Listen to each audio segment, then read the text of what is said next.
نصیب پر شکوہ وہی کرتے ہیں جنہیں اللہ پر یقین نہیں ہوتا۔ حضرت کے اس قول کی حقیقت یہ ہے کہ نصیب پر شکوہ دراصل اللہ کی تقسیم پر اعتراض کرنا ہے۔ جب انسان یہ کہتا ہے کہ میرے ساتھ ہی ایسا کیوں ہوا، یا مجھے وہ کیوں نہ ملا جو فلاں کو مل گیا، تو وہ انجانے میں اللہ کی حکمت اور اس کے الرزاق ہونے پر شک کر رہا ہوتا ہے۔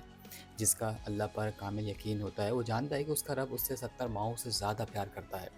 وہ کبھی اپنے بندے کا برا نہیں چاہے گا۔ یقین والا انسان یہ مان لیتا ہے کہ جو اسے ملا وہ اللہ کا فضل ہے، اور جو نہیں ملا اس میں اللہ کی کوئی نہ کوئی بڑی بہتری یا کسی بڑے شر سے بچاؤ چھپا ہوا ہے۔ حقیقت میں شکوہ تب پیدا ہوتا ہے جب ہماری خواہش اللہ کی رضا سے ٹکراتی ہے۔